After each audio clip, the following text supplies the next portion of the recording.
अगर आप चाहते हैं जवाहरलाल रसीला एंटरटेनमेंट का ऑडियो वीडियो सबसे पहले आप तक पहुंचे तो हमारे चैनल को सब्सक्राइब करें और साथ ही साथ बेल आइकन के बटन को जरूर दबाएं।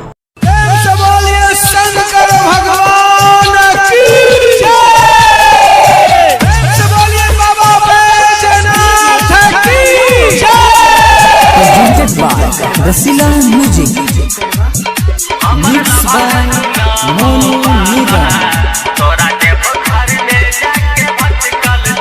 हमर लाभर सुना हो बाबा तोरा देव घर में जाके भटकल छ।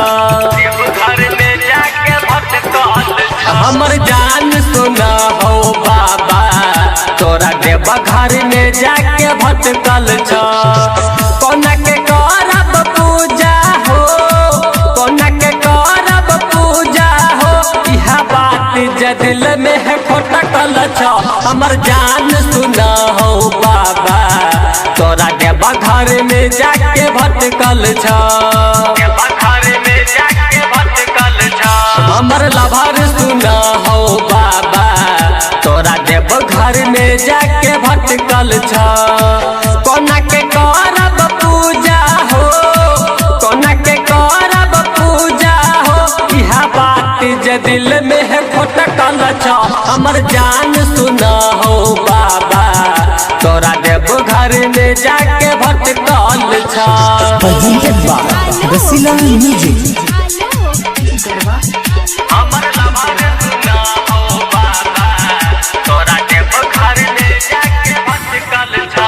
तुमल सा गेलो गल छ तोर दुआर हो।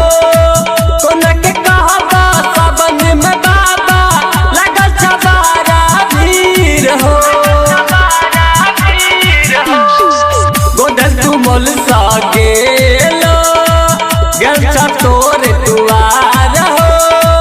कोना के कहबा सबन में बाबा लगल छ बारा भीड़ हो। जल चराब के देरी हो, जल चराब के देरी हो, तोरा अलग से जखने हटकल छ।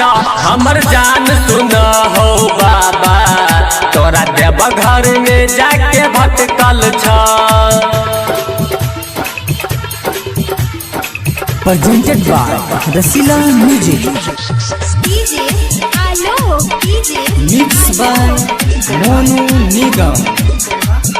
हमर लभर सुना हो बाबा तोरा देव घर में जाके भटकल छ। कोई कहे छ भोला बंगिया, कोई कहे छ महाकाल हो। सुनला हमर विपतिया हो बाबा खोज काल डाकैल हो। कोई कहे छ भोला बंगिया, कोई कहे छ महाकाल हो। सुनला हमर विपतिया हो बाबा खोज काल डाकैल हो। राइटर मिलस मिथिला हो, जवाहरलाल रसीला हो, ओकरे चक्कर में पागल छ। हमर जान सुना हो बाबा तोरा देवा घर में जाके भटकल छ। हमर लभर सुना हो बाबा तोरा देवा घर में जाके भटकल छ।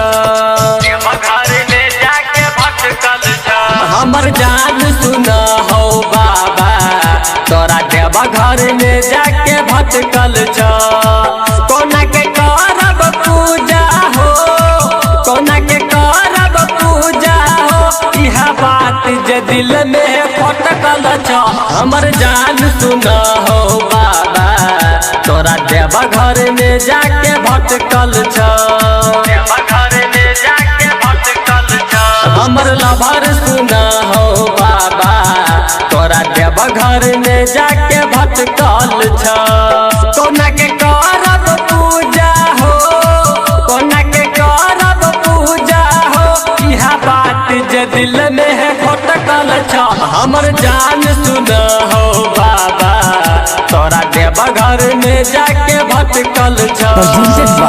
रसीला म्यूजिक।